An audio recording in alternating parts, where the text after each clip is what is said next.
হাজোৰ বৰগাঁওস্থিত ঐতিহ্যমণ্ডিত শ্ৰী শ্ৰী মা মনসা পূজা মন্দিৰত ৫ গাঁও উন্নয়ন সমাজৰ উদ্যোগত আৰু গেৰুৱা গাঁও উন্নয়ন সমিতিৰ সৌজন্যত অনুষ্ঠিত শ্ৰী শ্ৰী মা মনসা পূজা। এই পূজাত উপস্থিত হৈ মা মনসা দেৱীৰ শ্ৰীচৰণত সেৱা জনাই ৰাইজৰ মংগল কামনা কৰিলে বিধানসভাৰ অধ্যক্ষ বিশ্বজিৎ দৈমাৰীয়ে।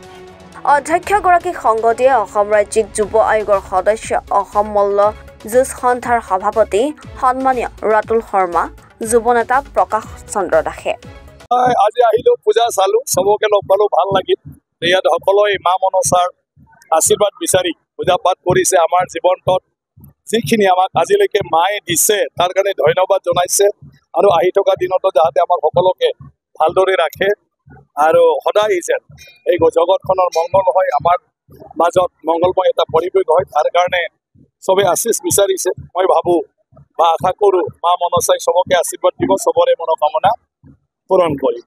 মই ৰূপালী জয়ন্তী বৰ্ষৰ সভাপতি হিচাপে মই নিজে গৌৰৱান্বিত যে আমাৰ প্ৰমোদ বেজবৰুৱা ডাঙৰীয়াই তেখেতৰ নেতৃত্বত ইমান সুন্দৰকৈ আমাৰ মনসা পূজাখন পৰিচালনা কৰি আছে। আজি আমাৰ এই মনসা পূজাখনৰ গৌৰৱ উজ্জ্বল ৰূপালী জয়ন্তী বৰ্ষ। এই ৰূপালী জয়ন্তী বৰ্ষত মানস কন্যা নামৰ যিখন আমাৰ আলোচনী প্ৰস্তুত কৰি উলিয়াইছে সম্পাদক সভাপতি মিষ্টাৰ বিশ্বজিৎ দাস ডাঙৰীয়া আৰু সম্পাদক প্ৰণৱ প্ৰমুখ্যে সকলো কৰ্মকৰ্তাৰ সহযোগত আজি মানস কন্যাৰ জন্ম হৈছে। আমাৰ স্মৃতিগ্ৰন্থ কমিটিৰ সমূহ কৰ্মকৰ্তাই আগন্তুক দিনতো আৰু প্ৰচেষ্টা চলাব যাতে ইয়াতকৈ আমি বহুগুণে উন্নত এখন মানস কন্যা পাম।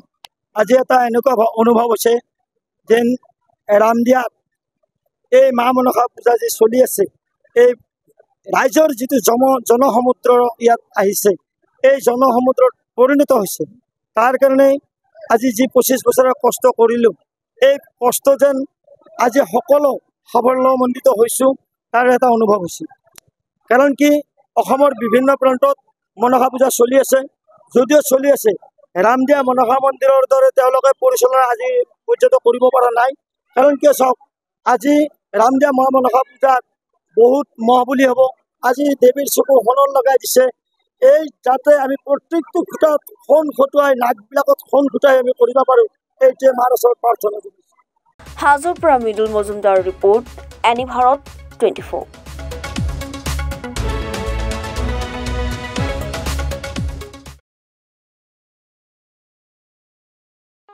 ৰব, আপুনি যে এটা অপৰাধ কৰিবলৈ গৈ আছে, আপুনি জানেনে? এই নাবালিকাগৰাকীক এতিয়াই বিয়াত বহোৱাটো যে এটা অপৰাধ, আপুনি জানেনে? অপৰাধ কেনেকৈ? মোৰ ছোৱালী, মোৰ কথা। তুমি যিয়েই নোকোৱা ভূঞা, ১৮ বছৰৰ তলৰ যিকোনো কন্যা সন্তানৰ বিয়া দিলেই আইনগতভাৱে এক দণ্ডনীয় অপৰাধ। বিয়া দিয়াজন যিমান দায়ী, বিয়া পতাজনো সমানে দায়ী। এতিয়া তাই পঢ়া শুনা কৰাৰ বয়স, খেলা ধূলা কৰাৰ বয়স। তাইক খেলিবলৈ দিয়ক, পঢ়িবলৈ দিয়ক, আৰু চাব এদিন আপুনি তাইক লৈ গৌৰৱ অনুভৱ কৰিব পাৰিব। এতিয়াই তাইক সংসাৰৰ বোজা দি তাইৰ ভৱিষ্যত জীৱনটো অন্ধকাৰ কৰাৰ অধিকাৰ তোমাৰ জানো আছে? মোৰ ভুল হৈ গ'ল মাজনী, মোক ক্ষমা কৰিবা। শিক্ষা ল'ৰা ছোৱালী উভয়ৰে প্ৰাপ্য আৰু অধিকাৰ। আপোনাৰ কন্যা সন্তানক তাইৰ এই প্ৰাপ্যৰ পৰা বঞ্চিত নকৰাব।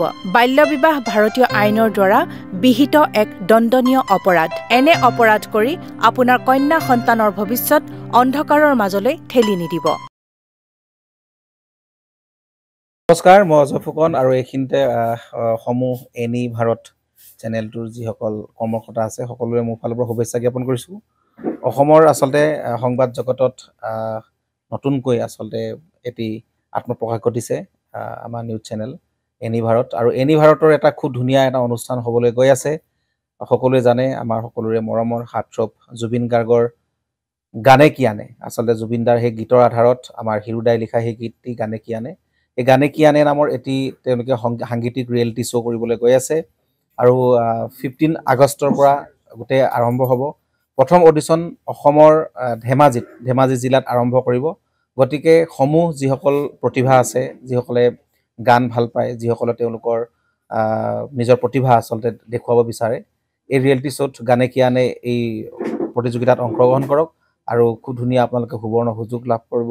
লগতে ইয়াতে পুৰস্কাৰ আছেই, বিভিন্ন ধৰণৰ উপহাৰো আপোনালোকে লাভ কৰিব, আৰু লগতে এগৰাকী প্ৰতিষ্ঠিত আচলতে এগৰাকী শিল্পী হিচাপে অসমৰ সাংস্কৃতিক জগত আপোনালোক প্ৰতিষ্ঠা লাভ কৰিব।